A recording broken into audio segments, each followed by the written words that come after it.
Hello friends, welcome to strategic Taiyari channel. कल मैंने start किया था ये नया initiative history by story telling. तो कल मैंने पाषाण काल से लेकर नव पाषाण काल तक का जितना सफ़र था उसका मैं रिकैप कर देता हूं जो हमने कल किया था। देखिए, 3 कालों में विभाजित किया गया है पाषाण काल को। कौन कौन सा? सबसे पहले करेंगे पूरा पाषाण काल, ठीक है। उसके बाद जिसे हम कहते हैं पैलियोलिथिक एज, और इंग्लिश में उसमें कहते हैं मेसोलिथिक एज जिसको मध्य पाषाण काल कहते हैं, और न्यूलिथिक एज जिसको हम कह सकते हैं न्यूलिथिक और नव पाषाण काल। अब जो पैलियोलिथिक एज है उसको भी 3 में डिवाइड किया गया है, लोअर, मिडिल, अपर, निम्न, मध्य, उच्च। उसका ये डिस्कशन कर लिया था। पशुपालन के साक्ष्य मध्य पाषाण काल में मिले थे, और नव पाषाण काल में लोगों ने आके मृदवाहन बनाना और चाक का, कुम्हार का, चमक की इस्तेमाल होना शुरू हो गया था। कृषि और खेती करना स्टार्ट हो गया था, ठीक है। तो जौ, गेहूं, चावल सबके साक्ष्य मिलने लगे थे। इसके बाद हड़प्पा सभ्यता की कैसे पनपती है, आइए डिस्कशन स्टार्ट करते हैं। आज हमारा जो स्टार्टअप है वो हड़प्पा से लेकर हम वैदिक युग तक कोशिश करेंगे कि खत्म करने की कोशिश करें। चलिए एक एक करके डिस्कस करते हैं। सबसे पहले हड़प्पा सभ्यता अगर देखा जाए तो सबसे पहले इसका एक चीज और है। हड़प्पा सभ्यता से पहले एक चीज एक देख लीजिए कि इतिहास का डिवीजन कैसे किया जाता है। सबसे पहले आप देखिए 3 चीजें हैं, ठीक है। प्रागैतिहासिक, प्रागैतिहासिक, ठीक है, ये हो गया। दूसरा है आद्य ऐतिहासिक, ठीक है, प्री हिस्टोरिक, पोस्ट हिस्टोरिक और हिस्ट्री, ठीक है। आद्य ऐतिहासिक और ये इनका डिवीजन कैसे होता है? जिसमें लिपि नहीं होती, मतलब स्क्रिप्ट, कोई लैंग्वेज नहीं होती है, स्क्रिप्ट जिसे कहते हैं।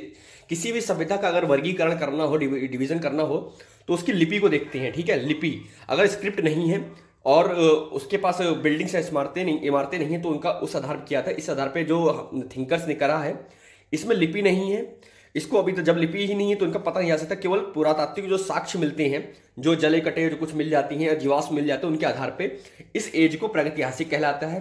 और जो आद्य ऐतिहासिक है, इसमें क्या होता है कि इसमें लिपि तो मिल गई है लेकिन वो अभी तक पढ़ी नहीं आ सकी है। इसमें आता है हड़प्पा सभ्यता, जिसमें सांकेतिक लिपि उनकी थी। सांकेतिक अक्षरों का उपयोग, मछली और छोटे छोटे चीजों का उपयोग करते थे, यू आकार का यूज करते थे वो लोग। ये लिपि तो है क्योंकि कुछ लिखते तो हैं, मोहरों पे पाया गया है, लेकिन आज तक उसको पढ़ा नहीं जा सका है, इसलिए इसको आद्य ऐतिहासिक कहते हैं। और जो इतिहास शुरू होता है वैदिक युग से लेकर आज तक के, उसका लिखित मिल रहा है जो कि पढ़ा भी गया है। जैसे संस्कृत लैंग्वेज सब लिखे गए हैं पाली या प्राकृत भाषा में, उसको पढ़ लिया गया है, तो वो इतिहास के अंदर आ जाता है, ठीक है। जिसमें लिपि नहीं है वो प्रागैतिहासिक, जिसमें लिपि है पर पढ़ी ना जा सकी वो आद्य ऐतिहासिक, जैसे कि हड़प्पा सभ्यता। और जिसकी पढ़ी जा चुकी है और है भी, वो वैदिक युग से लेकर आज तक का, ठीक है। अब हड़प्पा सभ्यता हम शुरू करते हैं।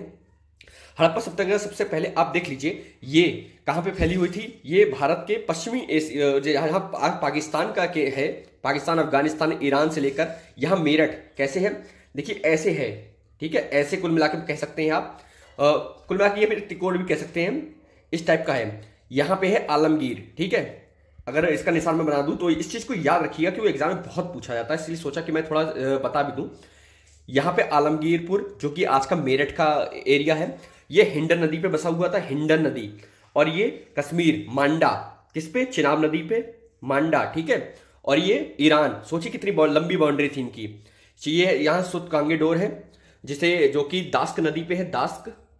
और जो ये एरिया है वो पहले गुजरात में भगवंत राव माना जाता था, लेकिन अब जो नई खोजों के बाद दाहिमाबाद माना जाता है, जो कि महाराष्ट्र में है। और ये प्रवरा नदी पे है, प्रवरा नदी पे है, ठीक है।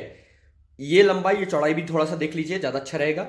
देखिए ये ईस्ट से वेस्ट थोड़ा ज्यादा चौड़ा है और इधर से कम है। ये 1600 किलोमीटर है और ये 1400 किलोमीटर है, ठीक है। नॉर्थ से साउथ 1400 किलोमीटर, बाकी ये 1600 किलोमीटर। ये इसकी लंबाई गुणा चौड़ाई थी, ठीक है। तो काफी बड़ी सभ्यता थी। और इसी समय कई सभ्यताएं पनपी, जैसे कि मेसोपोटामिया, जो कि इराक की मानी जाती है। इराक में आप जानते होंगे, वहां पे दजला और फरात, मेसोपोटामिया का जो शाब्दिक अर्थ है मेसोपोटामिया, मतलब 2 नदियों के बीच का नगर या बस्ती, ठीक है। तो दजला फरात थे, उनके बीच में ये बस्ती बसी थी, जिसे मेसोपोटामिया कहते हैं। तो विद्वानों ने एक्चुअली हुआ था, थोड़ी कहानी सुनिए आप। जब यहाँ पे अंग्रेज लोग रेलवे लाइन बिछा रहे थे, तो उन्होंने जब पाकिस्तान के पास वहाँ लाइन बिछाने गए, तो वहाँ पे बहुत सारे खंडर से पड़े हुए थे, जिसकी ईंटों को खुदवा खुदवा के रेलवे लाइन के नीचे डाला जा रहा था। तो उस समय उनको पता नहीं था कि इसका महत्व क्या है। लेकिन बाद में जब खोज स्टार्ट हुई, तो उन्होंने जब इसका देखा, तो अंग्रेजों के बीच में एक मना होता नहीं, क्योंकि अंग्रेज दुनिया में ये फैलाते थे कि इस दुनिया में सबसे सभ्य हम ही है, हमारी संस्कृति सबसे महान है। लेकिन जब उन्होंने देखा, हड़प्पा सभ्यता की खोज हुई, जैसा कि 1921 में, वैसे तो बहुत पहले से काम हो रहा था, लेकिन विधिवत जो शुरुआत की इन्होंने दयाराम साहनी और माधवराव वत्स ने हड़प्पा की खोज की, इसलिए इसका नाम हड़प्पा सभ्यता पता पड़ा। व्हीलर ने नाम दिया था हड़प्पा सभ्यता। जॉन मार्शल ने सिंधु घाटी सभ्यता कहा कि सिंधु नदी के आसपास ही फैली हुई थी पूरी सभ्यता। तो क्या हुआ, अंग्रेजों ने कहा कि उनको पहले तो विश्वास ही नहीं हुआ कि भारत वाले इतने आगे हो सकते हैं आज से हजारों साल पहले, क्योंकि कार्बन C14 जो जिससे लिया गया है उसे 1750 इतने के बीच पाई जाती है। वैसे कोई लोग 4000 कहते हैं, कोई लोग कुछ भी कह सकते हैं, लेकिन ये कार्बन 14 के आधार पे है 2300 से लेकर 1750 BC ईसा पूर्व के बीच में। तो उन्होंने कहा कि ऐसा हो नहीं सकता, फिर उन्होंने खोज किया और उसके बाद जो निकल के आया ना, वाकई में दुनिया में एक बहुत बड़ी बात थी कि भारत में इतनी महान सभ्यता कैसे हो सकती है। क्योंकि उस समय जब उस सभ्यता की खोज हो रही थी, उस समय के न्यूयॉर्क और टाइम्स स्क्वायर जितने बड़े बड़े हैं, सेंट पीटर्सबर्ग वगैरह, उनका जो ढांचा था ना, जो उनकी बस्ती थी ना, वो भी सिंधु घाटी सभ्यता की बस्तियों की बराबरी नहीं कर सकती थी नगर नियोजन जल विकास प्रणाली पर। ठीक है ना, इतनी बेहतरीन थी। कैसे थी, अब ये डिस्कस करते क्या था। इसीलिए भारत का देखिए, सबसे पहले हड़प्पा सभ्यता की थी एक नगर आधारित व्यवस्था थी, मतलब बड़े बड़े शहर बने थे। मोहनजोदड़ो और हड़प्पा बहुत बड़े शहर थे, ठीक है, बहुत बड़े बड़े शहर थे। और इनकी विधिवत व्यवस्था ऐसे थी जैसे कि यार ग्रेटर नोएडा बसाया गया, चंडीगढ़ बसाया गया, बिल्कुल प्लानिंग के तहत ऐसे बसाए गए थे। इसमें जितने घर होते थे ग्रिड पैटर्न पे होते थे, मतलब ये रोड है, ये रोड है, ये बीच में चौराहा है, ये घर बने हैं। ऐसे ऐसे तो बनाया जाता है आजकल स्मार्ट सिटी में, ये कैसे घर बनाए जाते थे। और हाईवे पे वो लोग अपना घर का दरवाजा नहीं रखते थे, क्योंकि उनको पता होता था कि धूल उड़ेगी तो हमारे घरों में आएगी। वो लोग इतने समझदार होते थे, इसलिए कि पीछे रखते थे। यहाँ पे गली होती थी, निकासी प्रणाली होती थी जो कि लकड़ी की या मिट्टी की बनाई जाती थी और ईंटों की भी पाई गई है, तो उससे निकासी व्यवस्था अच्छी खासी होती थी। सोच सकते हैं कि ड्रेनेज वाटर सिस्टम सबसे बेस्ट माना जाता था दुनिया का आज तक का उस समय, ठीक है। उसके बाद क्या होता था, ये लोग इनके कुएं वगैरह सब रहते थे, पानी की व्यवस्था सारी होती थी और ग्रिड पैटर्न पे रखते थे। एक चीज और ये लोग करते थे, जैसे इन्होंने इस तरह से डिजाइन की थी ना ये ग्रिड पैटर्न, और चौराहे ऐसे रखते थे कि जैसे हवा चले इधर से तो ये पूरी रोड साफ, इधर से हवा चले तो ये पूरी रोड साफ, मतलब किसी की जरूरत ही नहीं, वो अपने आप साफ हो जाता था। इतनी अच्छी इनकी व्यवस्था इन्होंने बना रखी थी हड़प्पा सभ्यता वालों ने। इसके बाद इसके पतन तो होना ही था, पतन तो हर किसी का होता है, हर सभ्यता का होता है। लेकिन हड़प्पा सभ्यता के जो चिन्ह हैं जो आज भी स्पष्ट रूप से दिखाई देते हैं, चाहे मिट्टी का घड़ा हो जो आप यूज करते हैं घरों में आज भी गर्मियों में, या मिट्टी के बर्तन हो, वो आज भी, चाहे कांसे की जो आप बर्तन यूज करते हैं और तांबे वगैरह चलता है, सब वो यूज करते थे पहले से। और आप सोच सकते हैं आज से 4000 वर्ष पूर्व लगभग हड़प्पा वाले इतने आधुनिक कैसे हो सकते हैं। वो लोग ऐसा कौन सी चीज यूज नहीं करते थे जो आप यूज करते हैं। स्त्रियां गहने वस्त्र और पहनने बहुत शौकीन। और सबसे बड़ी चीज जो आजकल लोग कहते हैं कि कम वस्त्र पहनने से ये होता है, तो लेडीज इतना मेकअप करती थी उस समय, वो लिपस्टिक लगाती थी, नाखून पॉलिश का उपयोग करती थी और कपड़े कम होते थे उनके, जैसा आजकल हीरोइन लोग करती हैं वैसे लोग कपड़े भी पहनते थे वो लोग। बहुत आधुनिक समाज था उस समय का। और दूसरी बात, और स्त्रियों को खुली छूट थी, कोई जाति व्यवस्था नहीं थी, बिल्कुल लिबरल सोसाइटी थी एक। तो इसी के आधार पर कहा गया कि जो आजकल की 1920 के अराउंड जितनी भी देश थे, ऐसी कोई सभ्यता थी ही नहीं जो हड़प्पा की बराबरी उस समय में कर सके, आज से इतने साल पहले।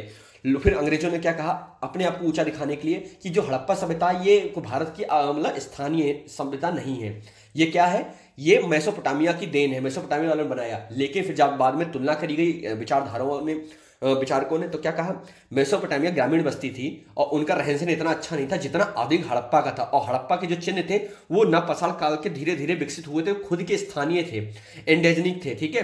तो ये खुद में आधारित एक आधारभूत व्यवस्था थी। और उसके साथ की जो अन्य व्यवस्था पल रही थी, साथ में मिस्र की हो, चाहे मिस्र तो आप जानते ही हो, चाहे मायान सभ्यता जो कि मैक्सिको में है, ये सब सभ्यताएं पनवी, सब सभ्यताएं खत्म हो गई, लेकिन आज भी हड़प्पा सभ्यता जीवित है। तो इन्हीं सब कारणों से, ठीक है। देखिए आपने सुना होगा, इसके कुछ आप जान लीजिए कौन कौन से नगर थे इसमें। हड़प्पा, मोहनजोदड़ो और बाकी 4 बता चुका हूं, लोथल, आमरी, कोटडीजी और कालीबंगा। अलंकृत ईंटें वगैरह, मतलब ईंटों का डिजाइन देखिए आप कैसा होता था। ईंटें जैसे ऐसी है ना, 4 लंबाई, 2 चौड़ाई, 1 ऊंचाई। इंग्लिश बॉन्ड सिस्टम, कभी भी एग्जाम में तो इंग्लिश बॉन्ड सिस्टम टाइम में जुड़ाई करते थे, जो दीवार बनाते थे ऐसे। और ये 2 मंजिला इमारत तक बनाते थे उस जमाने में, सोच सकते हैं आप। लकड़ी की सीढ़ी का उपयोग करते थे। और इन्होंने अपने नगर को कैसे डिवाइड किया था, एक जैसे बाढ़ वाड़ से बचे रहे उसके लिए क्या किया था, और डॉकयार्ड वगैरह अन्य जो ग्रेनरी सिस्टम होता सब कुछ था इनके पास, ऐसे डिवाइड किया हुआ था। यहाँ पे गरीब लोग या मजदूर लोग रहते थे, ऐसा कहा जाता है, ठीक है। यहाँ पे दुर्ग होता था, ये किला होता था छोटा सा, और इसकी पूरी घेरेबंदी रहती थी, ठीक है। तो कैसे रहती थी, सब में अलग अलग था। हड़प्पा में अलग था, मोहनजोदड़ो और धोलावीरा वगैरह अलग था। कैसे था डिस्कस करते हैं। देखिए यहाँ पे अमीर लोग रहा करते थे, यहाँ पे गरीब लोग रहा करते थे, ठीक है। हड़प्पा मोहनजोदड़ो में यहाँ पे केवल किलेबंदी थी, यहाँ नहीं थी, बगल से नदी निकला करती थी। और धोलावीरा है वहां पे एक और होता था, और सबकी किलेबंदी होती थी, क्योंकि धोलावीरा गुजरात के पास पड़ता है, राजस्थान गुजरात में, तो वहां पत्थर होता था, पत्थर ज्यादा लगाए जाते थे। और जो दुनिया का सबसे पुराना डॉकयार्ड कहा जा सकता है बंदरगाह, वो लोथल था गुजरात। लोथल में उस जमाने में मन का जो लोथल चन्हू दड़ो है, वो उस जमाने में मन के उद्योग का सबसे बड़ा केंद्र हुआ करता था। मतलब ना बहुत ज्यादा आगे थे इन लोगों में, इन लोगों में व्यापार वाणिज्य में। गुजरात आज से 4,000 साल पहले भी बहुत आगे हुआ करता था व्यापार में। तो ये सभ्यता कैसे इतनी विकसित हुई, इसका कारण क्या है? सबसे पहली चीज, इन्होंने खेती करना आरंभ किया, और इन्होंने आंतरिक व्यवहार को इतना नियोजित कर लिया था कि ये लोग सरप्लस में आ गए। जैसे कृषि का अनाज पैदा 100, जिन्होंने 100 कमाया, 100 पैदा किया अनाज और पैसा कमाया, तो 70 उन्होंने कंज्यूम कर लिया, बचा 30 का इन्होंने व्यापार करना स्टार्ट किया। इन्होंने कपास के कपड़े बना बना के, मतलब ना सिल्क वाले कपड़े जो होते नहीं थे, उनको यूज करना, उनको पोर्ट करना स्टार्ट किया। मेसोपोटामिया सभ्यता में ये निकलते हैं, ये वहां से मिलता है कि पत्थर, उस पर लिखा हुआ है कि उनका व्यापार मेलुआ मतलब हमारी सभ्यता से होता था, ठीक है। और यहां से वो कपास को जो हिंडन था ना, सिंडन कहते थे, सिंडन, इससे सभ्यता का परिचय मिलता है, ठीक है। इसके पश्चात इसके धार्मिक प्रवृत्ति देखें तो ये एक पूरा एक उपयोगितावादी दृष्टिकोण था। यहां पे इंसान धर्म के लिए नहीं, धर्म इंसान के लिए होता था। मन करे तो उपयोग करो, यूज करो, नहीं तो मत करो, कोई दिक्कत नहीं है। लेकिन यहाँ पे इनके मूर्तियों को देख के देखा जा सकता है कि मातृ देवी जो होती है, मातृ देवी की बहुत मूर्तियां मिली हैं। पशुपति शिव की मूर्ति, जिसे लगाया जाता कि ये ऐसे ही होगा, एक पुरुष बैठा हुआ है और उसके बगल में एलिफेंट, टाइगर, जैसे बता रहा हूं वैसे ही याद रखिएगा, ये क्रम पूछ लेते हैं, ठीक है। यहाँ 2 हिरन बैठे हुए हैं, ठीक है। तो ये हो गया एलिफेंट, टाइगर, बफेलो, राइनो, ठीक है। ये ऐसे ही याद करिए। यहाँ पे एक पलथी मार के एक ध्यान मुद्रा में व्यक्ति बैठा हुआ है, जिसे पशुपति शिव कहा जाता है, ठीक है। नर्तकी की कांसे की मूर्ति मिली हुई है हड़प्पा से, मोहनजोदड़ो से। और खेत जुते हुए खेत मिले, अग्निवेदिका कालीबंगा से मिले हुए हैं, अग्निवेदिका से। और सबसे बड़ी चीज, धौलावीरा से स्टेडियम तक मिला है कि वहां पे गेम्स होते थे धौलावीरा में। और उसके बगल में वो था छोटी सी गनेरी वाला, तो सॉरी ये याद नहीं आ रहा है, लेकिन जूनी कुरन से 2 मिले हुए हैं स्टेडियम, और धौलावीरा से 1 स्टेडियम मिला है। मतलब हर वो चीज जो आप सोचते हैं वो सब आज से 4,000 साल पहले था। तो ये हड़प्पा सभ्यता की कुछ छोटी छोटी बातें थी जो मुझे लगा आपको बतानी चाहिए। इसके बाद जो फैक्चुअल इन्फॉर्मेशन है कि किसने किसकी खोज की थी, हड़प्पा की HD करके याद कर सकते हैं, दयाराम साहनी, माधव सरोवर, मोहनजोदड़ो का भी आप देखें, राखालदास बनर्जी MR करके याद करते हैं, और SR बिस्ट और शर्मा करके कई लोगों ने किया है इस तरह से आगे आगे। अब वो आप उसको लूसेंट में देख सकते हैं। इसके बाद क्या हुआ, हड़प्पा सभ्यता धीरे धीरे पतन हुई। कैसे? मौसम में परिवर्तन हुआ। सभी विचारकों ने अलग अलग अपने अनुमान दिए हैं। कुछ ने कहा कि आर्य लोग जब उधर से मध्य एशिया से आए तो उन्होंने आक्रमण किया, जिसके बाद ये लोग पतन की तो वैसे ही पूछ रहे थे कि मौसम परिवर्तन हुआ, नदियों ने परिवर्तन, अपना मार्ग परिवर्तन कर लिया, किसी ने कहा बाढ़ आ गई, किसी ने कहा भूकंप आ गया, तो कुछ भी कंफर्म नहीं है। तो इतना ही मान के चलिए कि इनका पतन हुआ, आर्य लोग आए, आर्य ने फिर अपनी बस्ती बनाना शुरू की, ठीक है। और आर्य एक ग्रामीण बस्ती थे, ठीक है, ग्रामीण समाज था उनका, और हड़प्पन नगर। तो पहले नगर बनाया गया, उसके बाद फिर ग्रामीण आए। उसके बाद जब आर्य है तो वो वैदिक युग की शुरुआत होती है, जो कि 1000 ईस्वी शताब्दी BC, ठीक है, BC की बात हो रही है। BC में ऐसा उन्होंने करना स्टार्ट किया। इसके बाद ऋग्वेद वगैरह लिखे गए, यजुर्वेद, अथर्ववेद, सामवेद, तो ये धर्म आए, ये चारों वेद आए, और ये कहा जाता है कि ये ईश्वर द्वारा दिए गए हैं, ठीक है। तो इन्हें अपौरुषेय कहा गया, मतलब इसे किसी पुरुष ने लिखा, ये स्वयं ईश्वर द्वारा दिए गए हैं। जैसे कि कुरान और बाइबल की बात आती है, वैसे सेम चीजें आती हैं, ठीक है। तो इसके बाद वैदिक युग में क्या हुआ, बिल्कुल समाज खुला हुआ था। कैसा समाज था? बिल्कुल जाति प्रथा बिल्कुल नहीं थी, ठीक है। कोई भी किसी भी जाति का हो सकता था, कर्म के आधार पर समाज बटा हुआ था, और स्त्रियों को खुली छूट थी, वो कुछ भी करने के लिए स्वतंत्र होती थी। सभा, विधद और समिति, सभा, विधद और समिति 3 थी, जहां विधद, समिति, ये 3 एक ऐसी थी जो समाज को चलाती थी। और निश्चित रूप से जैसे हड़प्पा में 4 वर्ग माने जाते हैं, कौन कौन से? पुरोहित हो गया, योद्धा वर्ग हो गया, व्यापारी वर्ग हो गया, मजदूर वर्ग हो गया। लेकिन यहां पे थोड़ी संख्या बढ़ती है, ठीक है, यहां पे थोड़ी संख्या बढ़ती है वैदिक युग में। यहां पे शुरुआत में राजा जो होता था वो चुना जाता था, लेकिन वंशानुगत धीरे धीरे हो गया, ठीक है। तो उसने क्या किया, शुरुआत कैसे होती है देखिए। पहले एक जन होता था, जन जिसे कह सकते हैं जन मतलब एक आम आदमी, ठीक है। ऐसे गांव हो गया, ऐसे कई सारे जन, तो ये ग्राम हो गया। जब 2 ग्राम आपस में लड़े तो संग्राम हो गया। संग्राम हुआ तो क्या हुआ, फिर आपस में वैवाहिक संबंध स्थापित हुए, तो धीरे धीरे सोसाइटी धीरे धीरे बढ़ती गई। जो सोसाइटी बढ़ी तो वो जनपद बन गया, जनपद हुआ, फिर राजा को उसको ले कर लगाना स्टार्ट कर दिया। पहले राजा, ये लोग, राजा जो होता था आम आदमी जो कहता था राजा को वही करना पड़ता था, उसका सिर्फ एक ही काम होता था, भाड़े के सैनिक होते थे सिर्फ, जब युद्ध होता था तभी आते थे सब लोग, ठीक है। लेकिन अब सुरक्षा करना एक संपूर्ण दायित्व हो गया, तो उसको कर लगाने की अनुमति हो गई। तो जब वो कर लगाने लगा तो वो पैसे वाला हो गया, धीरे धीरे राजा की स्थिति ऊपर होती चली गई और वो मजबूत होता गया। उसके बाद इन राजाओं ने बड़े बड़े साम्राज्य स्थापित कर लिए, जिसमें से सबसे पहले बड़ा साम्राज्य आता है मगध का उत्कर्ष आता है, जैसे मगध जो कि पटना, पाटलिपुत्र, राजगिरी, गिरिव्रज कह सकते हैं जिसको आज के दौर में, ठीक है। तो वहां से स्टार्ट होती है। इससे पहले हम वैदिक युग में थोड़ा और सा देख लेते हैं। वैदिक युग में समाज खुला हुआ था, जैसा कि हम देख चुके हैं। हड़प्पा में क्या होता था, ये लोग क्या करते थे, मैं मिक्स लेके चल रहा हूँ, थोड़ा कंपेरिजन करके लेके चल रहा हूँ, आप थोड़ा ध्यान देखिएगा। हड़प्पा में जो मोहरे होती थी, मोहरे वो चौकोर या वर्गाकार होती थी, मतलब आयताकार या वर्गाकार होती थी, जबकि मेसोपोटामिया में बेलनाकार होती थी, ठीक है, बेलनाकार होती थी। ये अंतर इन दोनों में। और सबसे बड़ी चीज आप देखिए, इनके मैथमेटिक्स कितनी अच्छी थी, ये 16 के गुणों में उपयोग करते थे, ये बाइनरी सिस्टम तक जानते थे जो आप कंप्यूटर में पढ़ते हो, 2 4 8 16 32 34 64 करके, ये जो जानते थे। 16 गुणक में इनके जो मात्रा होते हैं, जो मात्रक होते हैं, जैसे 16 होगा, फिर 32 होगा, फिर 64, ये सब जानते थे, ठीक है। ये चीज हो गई। और लेकिन नगरीय व्यवस्था थी, उसके बाद ग्रामीण व्यवस्था आर्य थे, आर्य ने पुरंदर मतलब किले को तोड़ने वाले, जिससे इंद्र की उपाधि दी जाती है।